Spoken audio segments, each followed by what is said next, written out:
And welcome to OSR coaching classes YouTube channel. अगर आपने अभी तक चैनल सब्सक्राइब नहीं किया तो प्लीज़ सब्सक्राइब करिए और प्रेस करिए बेल आइकन को। आज का video lecture 11th class accountancy का रहेगा और इससे पहले हमने 11th क्लास वीडियो लेक्चर्स में क्या क्या पढ़ा एक डिस्कशन करते हैं। मैं आपको 11th क्लास की अकाउंट स्टार्ट कराई थी, बेसिक इंट्रोडक्शन दिया था मैंने अकाउंट्स का कि अकाउंट्स का क्या पढ़ने का रीज़न है, हम 11th की अकाउंट्स में क्या बेनिफिट होगा और क्या क्या चीज़ें सीखेंगे। उसके बाद मैंने आपको स्टार्ट कराया था बेसिक अकाउंटिंग टर्म और लास्ट दो वीडियो लेक्चर में हम डिस्कस कर चुके हैं एसेट्स और लायबिलिटीज़ कि एसेट्स का मतलब क्या होता है और लायबिलिटीज़ का मतलब क्या होता है।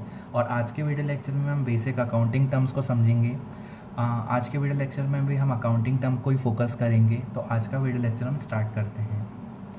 अकाउंटेंसी का डिस्कशन कर रहे हैं 11 CPSC, ISC and MP board, तीनों बोर्ड के स्टूडेंट्स इस लेक्चर को देख सकते हैं। बेसिक अकाउंटिंग टर्म में आज हम डिस्कस करने वाले हैं एक्सपेंडिचर। तो खर्चा किस किस टाइप से होता है और किस खर्चे का नाम क्या दिया गया है, कौन सा खर्चा किस टाइप का होता है, इसका नाम ऐसा क्यों रखा गया है, उसके ऊपर हम डिस्कशन करेंगे। तो एक्सपेंडिचर को 3 पार्ट्स में डिवाइड किया गया है, खर्चे को 3 पार्ट में डिवाइड किया गया है। कैपिटल एक्सपेंडिचर, रेवेन्यू एक्सपेंडिचर और deferred revenue expenditure. Capital expenditure, revenue expenditure और डेफर्ड रेवेन्यू एक्सपेंडिचर। तो 3 टाइप के हमारे खर्चे यहाँ पर रहेंगे और तीनों को हम एक ही 1 बाय 1 समझते हैं। स्टार्ट करते हैं सबसे पहले कैपिटल एक्सपेंडिचर से।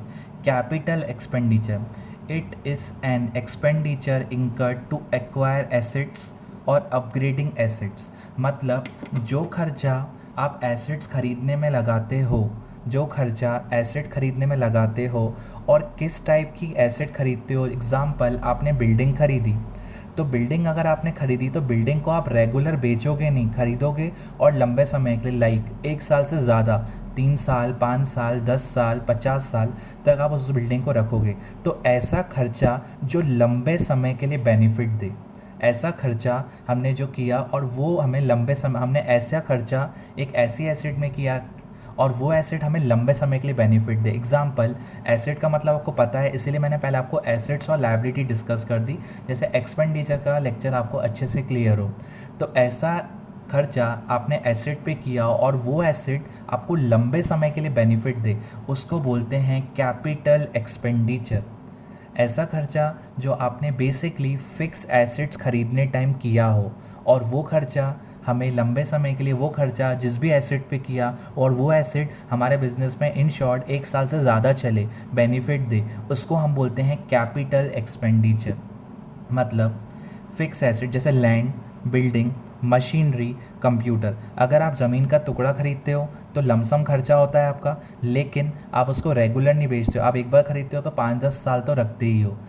खर्चा किया एसेट पे और वो एसेट हमें लंबे समय के लिए बेनिफिट देगी, तो उसको हम क्या बोलेंगे, फिक्स्ड एसेट। और ऐसे खर्चे को हम क्या बोलते हैं, कैपिटल एक्सपेंडिचर।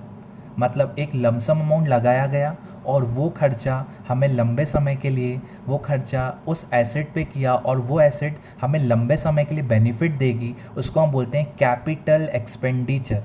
जैसे लैंड पे किया, बिल्डिंग पे किया, बिल्डिंग खरीदी तो 1 साल के अंदर नहीं बेचोगे, काफ़ी टाइम रखोगे आप बिल्डिंग को, तो एसेट पे खर्च किया और वो एसेट लंबे समय के लिए बेनिफिट दे रही है। और लंबे समय वाले ऐसी एसेट जो लंबे समय के लिए बेनिफिट देती हैं उनको हम बोलते हैं फिक्स्ड एसेट्स। वो टेंजिबल भी हो सकती है, इंटेंजिबल भी हो सकती है। मशीनरी खरीदी बिजनेस के प्रोडक्शन के लिए, तो रेगुलर मशीन खरीदते बेचते नहीं हो, एक बार खरीदते हो 4-5 साल काम तो चलाते ही हो मशीन से।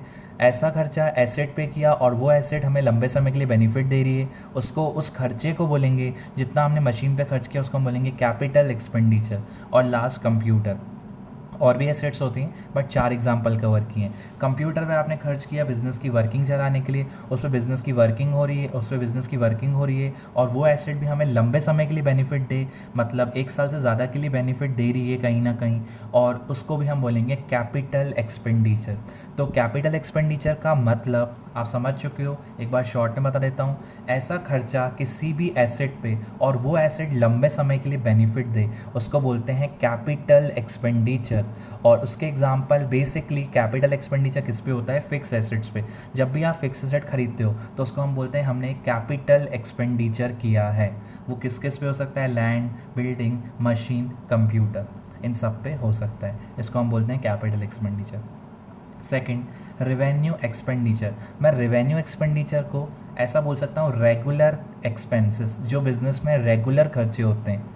ऐसा नहीं कि मैंने एसेट पे खर्च किया, वो एसेट 10-15 साल 5-10 साल बेनिफिट दे रही है, रेगुलर मुझे खर्च करना ही पड़ेगा। अब मैं समझाता हूँ आपको। Revenue expenditure to maintain operational ability of business, operational ability of business, मतलब आपको बिजनेस की ऑपरेशनल एबिलिटी को मेंटेन करने के लिए जो खर्चा लगता है उसको बोलते हैं रेवेन्यू एक्सपेंडिचर। मतलब डे टू डे एक्सपेंस, जो डेली बिजनेस में खर्चे होते हैं ना, उन खर्चों को हम डेली होते ही हैं, मतलब 2 दिन 5 दिन 10 दिन में खर्चा हो ही रहा है, 10 दिन 20 दिन में खर्चा हो ही रहा है, उसको हम बोलते हैं रेवेन्यू एक्सपेंडिचर। मतलब आर्ट से रेवेन्यू, ऐसा बोल सकते हो आर्ट से रेगुलर एक्सपेंसेस, जो बिज़नेस को ऑपरेशनल एबिलिटी को, बिज़नेस की ऑपरेशन को चलाने के लिए जो खर्चा रेगुलर हमें बिज़नेस में करना पड़ता है उसको हम बोलते हैं रेवेन्यू एक्सपेंडिचर। जैसे आपको शॉप के लिए गुड्स मतलब हर 5-10 दिन में ख़रीदने ही पड़ते हैं, शॉप में सामान बेचना है तो ख़रीदोगे, रेगुलर खर्चा हुआ।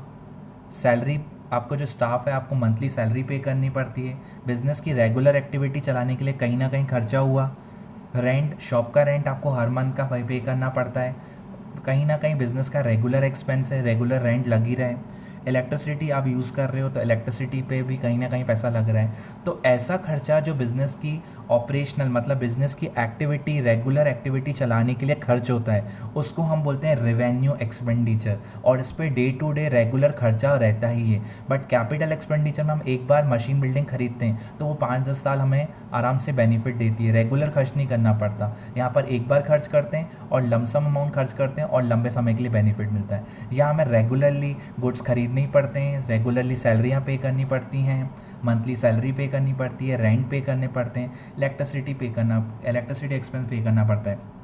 तो बेसिकली जो बिज़नेस की रेगुलर एक्टिविटीज़, मतलब बिज़नेस के रेगुलर ऑपरेशंस को चलाने के लिए जो खर्च होता है उसको हम बोलते हैं रेवेन्यू एक्सपेंडिचर। जो बिज़नेस की रेगुलर एक्टिविटीज़ में पैसा खर्च होता है उसको हम बोलते हैं रेवेन्यू एक्सपेंडिचर।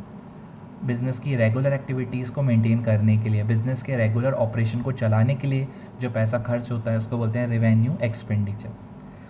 थर्ड एक्सपेंडिचर होता है डेफर्ड रेवेन्यू एक्सपेंडिचर। और मैंने आपको फिक्स एसेट्स के अंदर इसका एग्जांपल बताया था और मैंने आपको उस टाइम कहा था कि मैं एक्सपेंडिचर पार्ट से भी इसको कवर करूँगा, तो आपका फिक्टिशियस एसेट वाला पार्ट अच्छे से और रेडी हो जाएगा। तो आप समझते हैं अच्छे से। डेफर्ड रेवेन्यू एक्सपेंडिचर मतलब एक ऐसा हमने हैवी खर्चा किया और वो खर्चा हमें एक साल नहीं काफ़ी लंबे समय के लिए बेनिफिट देगा, उसको बोलते हैं डेफर्ड रेवेन्यू एक्सपेंडिचर। जैसे deferred advertisement expenditure. Deferred advertisement expenditure मतलब आपने है ना अपने बिजनेस का एडवर्टाइजमेंट का एक पैकेज लिया, आपने जो एडवर्टाइजमेंट कराई वो एडवर्टाइजमेंट हुई 5 लाख की, 5 लाख की एडवर्टाइजमेंट आपने की। 5 लाख की आपने एडवर्टाइजमेंट की, आपने एडवर्टाइजमेंट कंपनी से पूछा कि ये एडवर्टाइजमेंट आप कितने साल तक मतलब हमारी एडवर्टाइजमेंट करते रहोगे। तो उनने कहा आप 5 लाख पे करो, पैकेज है आपको 5 ईयर्स तक एडवर्टाइजमेंट हम आपके हमेशा करते रहेंगे, 5 साल तक। तो आपने खर्चा तो एक ही बार पे किया, मतलब 5 लाख तो आपने एक ही बार पे किया, लेकिन वो 5 लाख आपको एक साल नहीं बहुत सारे साल बेनिफिट देंगे। मतलब 5 लाख रुपए आपने इन्वेस्ट किए और 5 साल तक आपको उसकी एडवर्टाइजमेंट नहीं करानी पड़ेगी और आपको कहीं ना कहीं उसका बेनिफिट मिलता रहेगा। तो आपने यहाँ पर इकट्ठा 5 लाख का खर्चा एक ही बार में आप रिकॉर्ड प्रॉफिट से नहीं निकालोगे, क्योंकि ऐसा खर्चा जो है ना एक बार में नहीं टुकड़ों में हमें निकालना पड़े उसको बोलते हैं डेफर्ड एडवर्टाइजमेंट एक्सपेंडिचर। डेफर्ड मतलब टुकड़ों में निकालना पड़ेगा।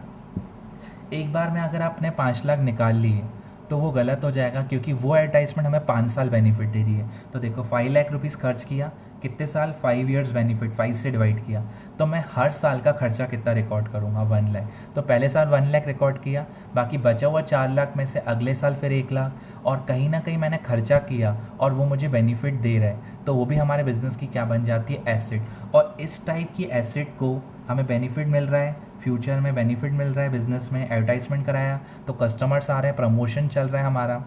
1 लाख रुपए आपने जो 1 लाख टोटल 5 लाख खर्च किया, 1 लाख आपने P&L से फर्स्ट ईयर निकाला प्रॉफिट से, बाकी 4 लाख आप आगे के सालों में निकालोगे। और उस 4 लाख को आप क्या मानोगे, 1 लाख तो फर्स्ट ईयर निकाल लिया, बाकी 4 लाख को क्या मानोगे, आपकी वो हो जाएगी फिक्टिशियस एसेट। और फिक्टिशियस एसेट में मैंने आपको इसका बेसिक इंट्रोडक्शन दिया था। ऐसा खर्चा जो फ्यूचर में आपको बेनिफिट दे रहा है तो उसको आप क्या बोल सकते हो, एसेट बोल सकते हो। और उसका नाम क्या हो गया, deferred revenue expenditure.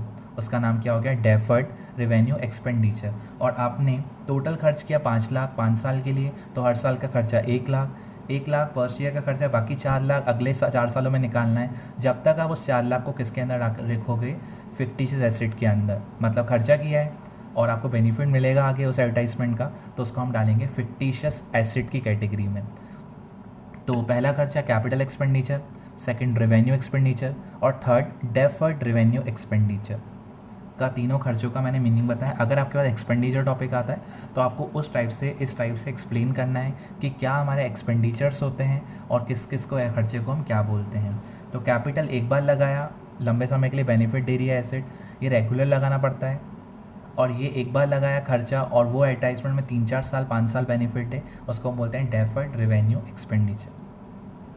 Thank you.